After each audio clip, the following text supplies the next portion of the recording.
Car कैसे हैं आप सब लोग। बच्चों आज हमारे पास हैं सुभाष अधाना जी, जो हैं लाडपुर गांव पड़ता है एक मथुरा में, वहाँ से हैं। और ये इसी एसएससी सीजीएल 2021 का जो रिज़ल्ट आया है उसमें 500 कुछ रैंक है, 593 593 रैंक है। तो इनको सीएसएस इनको मिला है दिल्ली। जैसे आपको पता है कि 1 रैंक वाले ने भी इस बार सीएसएस जो है चुना है, तो भाई को भी सीएसएस ही मिला है। तो ये ज़रूरी नहीं है कि आपको टॉप रैंकर्स होना पड़ता है सीएसएस के लिए। मेरे ख्याल से अगर वैकेंसी इसमें जैसे 2022 में तो 1000 के आसपास है, तो मेरे को लगता है कि ये तो 3000 4000 रैंक वालों को भी इस बार चांसेस रहेंगे। तो अभी भाई से पूछेंगे कि भाई इन्होंने तैयारी कैसे की या कितना दिन पर्याप्त होता है इसकी तैयारी के लिए।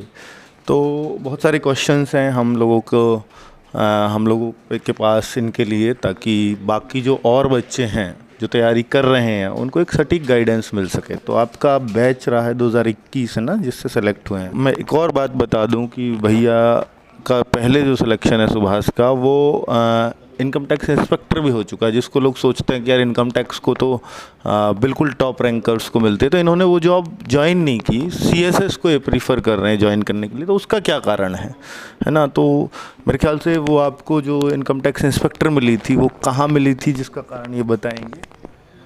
एक्चुअली मुझे इनकम टैक्स इंस्पेक्टर मुंबई में मिला था, और मुंबई घर से दूर भी होता है। 2019 था, सीजीएल 2019 था। और मेरा जो मेन एम है ना वो टीचिंग है। मुझे टीचिंग बहुत सही लगती है, अच्छी लगती है। हाँ, मेरा 2019 से इनकम टैक्स इंस्पेक्टर हुआ है। 2020 में असिस्टेंट हुआ था कोस्ट गार्ड हेडक्वार्टर्स में। उस टाइम मुझे लगा वो भी दिल्ली मिल जाएगा, लेकिन फ़ोन आया कि वो भी मुंबई मिल रहा है, तो दूर बहुत होता है मुंबई के लिए। तो मुझे टीचिंग भी करनी थी। मुझे लग रहा है कि दिल्ली रह के मैं टीचिंग भी कर सकता हूँ, तो सीएसएस ज़्यादा सही है। तो मुझे लगता है मैंने इसलिए सीएसएस को प्रेफर किया। तो सीएसएस में तो ज्वाइनिंग कर ही लूँगा 2021 में। तो इससे पहले भाई ने 2 सीट खराब कर दिए, इसके लिए कोस सकते हो भाई को, अगर थोड़ा सा कोसना हो तो कुल मिला के ऐसे सीटें जो है बार बार मत भरा करो। और वैसे 2022 में भी एक सीट खराब करी आपने या नहीं? सीट तो ख़राब करी है, उसका अफसोस भी है, पर क्या करें, कभी कभी अपने सपनों के लिए या फिर इतनी सारी मेहनत करते हैं हम, तो उसके लिए। 22 में आपने नहीं, 22 में नहीं, 22 में मैंने मेंस नहीं दिया है। इस बार तो मैंने छोड़ दिया है। चलो ये अच्छा किया कि 2022 में, वरना एक सीट इनको जा रही थी, तो इन्होंने वो मेंस ही नहीं दिया। प्री तो ये इसका भी दे के आए थे, पर इनको लगा कि इस बार अच्छी जगह हो जाएगा, शायद यही रीज़न था। 2021 वाले में अच्छी जगह हो जाएगा, तो इस वजह से इन्होंने वो स्किप कर दिया। यानी ये अच्छी बात, अच्छा किया, मैं तो यही कहूँगा। बाकी पहले कौन कौन सी पोस्ट पर सिलेक्ट हुए हैं, मैंने कुछ क्वेश्चंस लिख रखे हैं, तो वो तो मैंने आपको बता ही दिया है इनका। और क्या आगे कभी जैसे सीएसएस जो लेते हैं, जैसे एक 1 रैंकर था, तो उसने बोला कि बहुत सारे बच्चों का होता भी है सीएसएस में जाने का ये रीज़न कि वो सिविल की तैयारी करना चाहते हैं।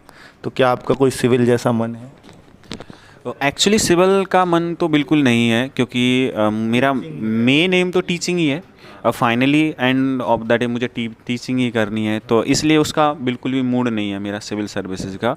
और मुझे लगता है यहाँ सीएसएस के थ्रू टीचिंग भी कर पाऊँगा और जुड़ भी पाऊँगा, जो मेरा एम है वो भी कर। तो भाई का मन मतलब पैशन है टीचिंग, मैं कहूँगा कि वास्तव में ये पैशन है टीचिंग, तो फिर ये कर लेंगे कुछ इस तरफ भी, जॉब करते हुए भी कर सकते हैं। क्योंकि आपको भी मालूम है कि हमारे पास जो टीम है वो ऐसी टीम है कि ज़्यादातर जो टीम के सदस्य हैं आरडब्ल्यू टीम के, वो जॉब करते हुए पढ़ा रहे हैं। तो भाई को भी लगा कि यार यहाँ ना जॉब करते हुए पढ़ा सकते हैं टीचर, तो शायद ये प्लेटफॉर्म मेरे लिए बेस्ट रहे। तो चलिए, वो तो एक अलग विषय है कि भाई हमारे फ्यूचर में टीचर होंगे नहीं होंगे, वो सब कुछ बहुत सारी फॉर्मेलिटीज़ हैं उनके लिए, तो वो तो एक अलग विषय है, उस पर तो बाद में चर्चा कर लेंगे। बट उनका पैशन है और वो चाहते हैं कि इस प्लेटफॉर्म से जुड़ें एज ए टीचर।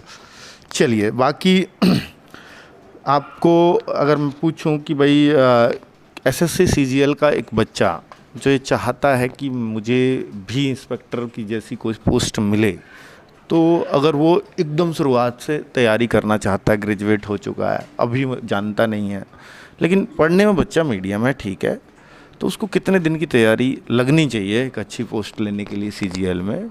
एक थोड़ा सा देखो सबसे पहले तो मैं यही कहूँगा कि सबसे ज़्यादा ज़रूरी कि आप किस प्लेटफॉर्म से और किस टीचर से पढ़ रहे हो। अगर प्लेटफॉर्म और टीचर अच्छे हैं ना, तो आपको वो तरीके बताते हैं कि आप जल्दी कैसे सफल हो सकते हो। जैसे जब हम 12th क्लास में या ग्रेजुएशन में पढ़ते हैं ना, तो एक क्वेश्चन को हम एक पेज में करते हैं। अब यहाँ क्या होता है कि यहाँ ना टीचर्स आपको बताएंगे माइंड में कैसे सॉल्व कर सकते हैं। तो अगर आपको अच्छा प्लेटफॉर्म मिलता है ना, तो मुझे लगता है कि फर्स्ट अटैम्प्ट में भी आप बहुत अच्छी रैंक प्राप्त कर सकते हो। तो आप हमारे प्लेटफॉर्म को कैसा सजेस्ट करेंगे बच्चों? और नहीं, RWA का प्लेटफॉर्म इस टाइम तो नंबर 1 प्लेटफॉर्म है, नो डाउट, बहुत ज़बरदस्त प्लेटफॉर्म है। अगर आप जुड़ोगे तो आपको 100% सिलेक्शन होगा। यूपी में, यूपी पुलिस में, UPSI में इतने सिलेक्शन हुए हैं, बहुत ज़्यादा सिलेक्शन हुए हैं। भाई का भी आप बता रहे हैं। हाँ हाँ, मेरे से छोटे का भी सिलेक्शन हुआ है UPSI में, तो बहुत सारे लोग सेलेक्ट हुए। बहुत ज़बरदस्त प्लेटफॉर्म है। मुझे लगता है कि यहाँ टीचर्स भी बहुत अच्छे हैं, एकदम बेस्ट टीचर्स हैं। भाई कह रहे थे कि सर जब आपने शुरू किया था तो तब सीजीएल का नहीं था, तो इस वजह से मैं भी नहीं जुड़ पाया। बात भी सही है, और हमने था भी नहीं। अब इस बार, पिछली बार एक तो 2022 में वो आपने दिया नहीं, 2022 में हम फ्री बैच लेकर के आए थे, एक चैन बैच, उसका बहुत अच्छा रेस्पॉन्स है। अभी 22 का रिजल्ट आएगा तो उसके बच्चे भी आएंगे। अभी 23 में हम पहली बार जो है एक निर्माण बैच ला रहे हैं, जो बिल्कुल बेसिक से हर बच्चे को सिखाने की हमारी कोशिश है। तो मुझे लगता है कि वो बेस्ट बैच रहने वाला है। हमारी तरफ से पूरी जान लगाने को हर टीचर तैयार है। तो आपको लगता है कि अगर हम जान लगाने को कहते हैं तो हम कर पाएंगे कुछ अच्छा रिजल्ट? एक बार सर, मुझे ऐसा लगता है कि अगर यूपी में, यूपी पुलिस में और UPSI में किया जा सकता है ना, तो SSC CGL में भी किया जा सकता है 101%। बहुत अच्छा होगा। Thank you. तो बाकी तो पता ही है कि भाई को इतना तो पता ही है कि यूपी में ये चैनल मतलब कुछ अलग ही मायने रखता है। तो जिस एग्ज़ाम, अब यूपी नहीं, जैसे हम SSC GD में देखें, हम पहली बार उतरे, या MTS में देखें, तो मतलब और शायद हमारे सामने फिर टिक नहीं पाते उस एग्ज़ाम में। मतलब आप देखोगे GD या MTS, शायद फिर कोई और दूसरा चैनल उस लेवल का हाँ नहीं मिलेगा बच्चों को। अभी हम जैसे CGL में आए हैं, तो अब CGL में हम चाहेंगे कि बच्चों को एक बार जो यहाँ से पढ़ ले, वो शायद कभी दूसरे प्लेटफॉर्म को लाइक नहीं करेगा। ऐसी अपनी कोशिश है, क्योंकि हम 100% देने वाले हैं इस एग्ज़ाम के लिए। चलिए, और वैसे भी अगर हम इस एग्ज़ाम के लिए या कोई भी प्लेटफॉर्म अगर 100% नहीं देगा, तो CGL में सिलेक्शन नहीं दिला सकता। कहीं भी दिला सकता है, पर CGL में नहीं दिला पाएगा। तो बहुत सारी बातें आपके साथ, बड़ा मज़ा आया बातें करके। बाकी मैं आपसे ये पूछना चाहूँगा, ग्रेजुएशन में आपने क्या किया, जो आप इतना 3 जगह CGL में सिलेक्शन लेके बैठे हैं? तो ग्रेजुएशन में आपने BTech ही किया होगा आई थिंक। अरे नहीं सर, मैंने ग्रेजुएशन में BCom किया है। मेरा जो 12th में बैकग्राउंड था ना, वो था कॉमर्स। मेरे पास कॉमर्स था। उस टाइम मेरी मैथ भी एकदम बहुत अच्छी नहीं थी, लेकिन मुझे लगता है अगर आप मेहनत करते हो ना, बहुत ज़्यादा मेहनत करते हो, टाइम के साथ चीज़ें बहुत अच्छी हो जाती हैं। तो अगर आप मेहनत करोगे ना, तो ये मैटर ही नहीं करता BTech है आपके पास या कोई भी है, मतलब सिर्फ ग्रेजुएशन है, ग्रेजुएशन के साथ आप मेहनत करते हो ना, तो आप बहुत अच्छा कर सकते हो। इंग्लिश कैसी रही है? एक्चुअली इंग्लिश मेरी शुरुआत से, मैं इंग्लिश मीडियम स्कूल से पढ़ा था, CBSE से, तो मेरी इंग्लिश ठीक थी, अच्छी थी इंग्लिश। जैसे एरर वगैरह कोशिश कर लेता था मैं, बहुत ज़्यादा ना पढ़ने के बाद। शुरुआत में इंग्लिश मेरी ठीक थी, मतलब ठीक थी इंग्लिश। ऐसा नहीं है, हिंदी मीडियम वालों को कभी कभी हो जाता है, यूपी बोर्ड वालों को, लेकिन मुझे लगता है टीचर अच्छे से पढ़ाएंगे ना, तो टीचर पढ़ाते कंटेंट ही वही देते हैं टीचर्स, एग्जैक्ट जो कंटेंट होता है, तो उससे हो जाता है इंग्लिश। देखिए, क्योंकि भाई का मीडियम इंग्लिश रहा, यानी इंग्लिश मीडियम स्कूल रहा, तो मेरे ख्याल से उन बच्चों को जो CBSE से पढ़े हैं, तो इंग्लिश में बहुत ज़्यादा समस्या किसी को रहती भी नहीं है ना। और इतनी गहरी कोई इंग्लिश आती भी नहीं है CGL वगैरह में, जैसा मैं मानता हूँ ईजी रहता है। दूसरा, जो हिंदी माध्यम वाले बच्चे हैं, उनके लिए एक चैलेंज होता है SSC CGL, नो डाउट। मैं खुद भी हिंदी माध्यम का रहा हूँ, तो SSC CGL में वो बच्चे हिंदी माध्यम वाले मैथ्स तो बहुत अच्छा कर पाते हैं, लेकिन इंग्लिश उनके लिए सरदर्द बना रहता है हमेशा। तो एक हम टीचर लेके आए हैं, विपिन भाटी सर, जिन्होंने MTS के उन बच्चों को इंग्लिश सिखा दी जिन्होंने कभी सोचा नहीं था। मतलब वो पहली बार अटेम्प्ट कर रहे थे, सर मेरा माइनस में जा रहा है स्कोर, आज वो बच्चे 25 में से 23-24 स्कोर कर रहे हैं, मतलब इतना क्वेश्चन सही कर रहे हैं और वो दिखा रहे हैं स्क्रीनशॉट भेज भेज के, सर देखो मेरा ये पहला स्कोर है और ये अब आपसे पढ़ने के बाद स्कोर है। तो ये एक मतलब जो कॉन्फिडेंस विपिन सर ने दिया है, क्योंकि वो जानते हैं हिंदी भाषी बच्चों की या हिंदी मीडियम वाले बच्चों की समस्या क्या है और उस पर कैसे बच्चा पार पा सकता है, तो उनको कैसे इंग्लिश इंटरेस्टिंग बनाएं, इस पर उन्होंने बहुत काम किया है। तो इस बार CGL में हम उनको ही लेकर के आ रहे हैं, क्योंकि बच्चों की बहुत डिमांड थी। तो मुझे लगता है कि हम इंग्लिश की समस्या को भी जड़ से ख़त्म कर देंगे। बाकी आपका जुड़ना मैथ्स में है या नहीं है, कैसे है, वो तो हम आगे का प्रोसेस है हमारा। हम भी चाहेंगे कि अच्छे टीचर अगर आप साबित हुए हमारी नज़र में, बच्चों की नज़र में, तो आप जुड़ें, है ना। चलिए, बहुत अच्छी बात है। बाकी आपने टीचिंग एक्सपीरियंस मुझे थोड़ा बताओ कि आपने कितने दिन पढ़ा रखा है, जो आप इतने पैशनेट हैं टीचिंग को लेकर के, मैं इसलिए पूछना चाहूँगा। मेरा टीचिंग पैसन बहुत ज़्यादा है, मतलब लगभग मैं 2.5 साल से पढ़ा रहा हूँ। 2.5 साल हो गए मुझे पढ़ाते पढ़ाते। हाँ, मैं CGL प्रॉपरली CGL पढ़ा रहा हूँ मैथ्स के लिए। तो यूपी पुलिस भी पढ़ाता हूँ ऐसे तो, लेकिन जो मेनली है SSC CGL pre plus mains दोनों बैचेस में पढ़ाता हूँ। एडवांस, हाँ, प्लस अरिथमेटिक और एडवांस दोनों सब्जेक्ट्स। तो भाई ऑफलाइन कोचिंग्स में पढ़ाते रहे हैं। चलिए, वो आगे की देखते हैं कि क्या भाई का रेस्पॉन्स रहेगा, वो तो आगे की बातें हैं। बाकी जैसे CGL के अलावा क्या आपने कभी CHSL, MTS, CPO ये एग्ज़ाम्स भी दिए या नहीं? मैंने CHSL तो दिया है, 2 बार दिया है, लेकिन मेरा एम CHSL था नहीं, तो मेरा प्री हो गया, 2 बार क्लियर हुआ प्री, लेकिन मेंस देने उसका नहीं गया, मतलब जो डेस्क्रिप्टिव होता है। उसका CPO था, CPO भी मैंने दिया है। CPO का एक बार टायर 1 एक बार दिया, बस टायर 1 क्लियर हो गया। उसके बाद फिर मेरा मन नहीं था, फिजिकल देने गया ही नहीं। तो मेरा अल्टीमेट जो एम था ना, वो था मुझे बस CGL ही करना है। और मुझे लगता है कि स्टूडेंट्स को ना जो चीज़ करनी है ना, उस पर फोकस करना चाहिए, बाकी इधर उधर की चीज़ों से थोड़ा दूर रहना चाहिए। आप पेपर दो, जो मन करता है, जैसा मन कर रहा है वैसा पेपर दो, लेकिन फोकस सिर्फ एक ही जगह।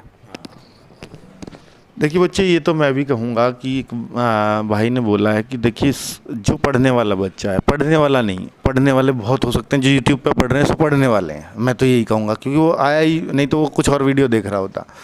बाकी सिलेक्शन लेने वाला बच्चा वो फालतू की चीज़ों पे ध्यान नहीं देता। फालतू की आप समझ रहे होंगे मेरा इशारा किस तरफ है। तो उन चीज़ों से उसको कोई मतलब नहीं होता, कभी मतलब नहीं होता। सिलेक्शन लेने वाले बच्चे को मतलब सिर्फ उसी को होता है जो सिर्फ तैयारी करने वाला बच्चा है। अब तैयारी करने वाला और सिलेक्शन लेने वाले में क्या फ़र्क है? क्योंकि तैयारी करने वाला 4 साल पहले भी तैयारी कर रहा था और वह आज भी तैयारी कर रहा है। सिलेक्शन लेने वाला हर साल सिलेक्शन लेके और निकल जाता है। यही 2 फ़र्क हैं बस, तैयारी करने वाले में और सिलेक्शन लेने वाले में। मानते हो इस बात को कि नहीं? तो ये है, बहुत सारी बातें हमने सुभाष अधाना जी के साथ की और बहुत अच्छा लगा बातें करके। उम्मीद है कि आपको भी सेशन से फ़ायदा होगा। मैं एक लास्ट बात ये कहना चाहूँगा कि जो SSC CGL का सपना देखते हैं बच्चे, तो अगर आप ये कहते हो कि सर मैं एकदम फ्रेशर हूँ और मैं 3 महीने में सिलेक्शन ले जाऊँगा, तो ये पॉसिबल मेरे ख्याल से नहीं है, इतना रियलिस्टिक नहीं है। कोई भी टीचर आपको सपने दिखाए कि मैं 3 महीने में आपको एकदम फ्रेशर से सिलेक्शन दिला दूंगा, वो तो इतना कंपटीशन है, ये तो पॉसिबल नहीं है। आप फिर अपना सिपाही विपाही की तैयारी देखिए पहले, उसके बाद उसका लेवल बन जाएगा, एक लेवल सेट होगा, फिर एक थोड़ा और आगे की सोच सकते हैं। तो उस तरह से क्रम में बढ़ना चाहिए। लेकिन अगर आप पहले तैयारी कर चुके हैं, अच्छे से आपकी चल रही है, आप ये देखते हैं कि यार चीज़ें मुझे समझ भी आती हैं, मैंने एक बार चीज़ें कर भी रखी हैं, तो आप CGL का सपना देख रहे हो, तो फिर बुरा नहीं है मेरे ख्याल से। फिर आपको उसका ना अंतिम रूप जो होता है, प्रैक्टिस, उसको बहुत बेहतर ढंग से, बेहतर तरीके से करने की ज़रूरत है। अच्छी जगह से आप जुड़ रहे हैं, डेडिकेटेड टीम के साथ आप जुड़ रहे हैं, तो आप निश्चित रूप से सिलेक्शन ले जाएंगे। फिर महीने मैटर नहीं करता, वो 3 महीने हो, 4 महीने हो, 5 महीने हो, हर बच्चा सिलेक्शन ले सकता है। ठीक है, चलिए बच्चे, बहुत सारी बातें की। उम्मीद है कि SSC CGL वाले बच्चे इस वीडियो से ज़रूर फ़ायदा उठाएंगे। जो भी आपके काम की बातें होंगी वो उनको मान लीजिएगा, और जो नहीं काम की बातें उनको अपने दिमाग से और इस वीडियो से डिलीट मान लीजिए। ठीक है, नमस्कार, धन्यवाद।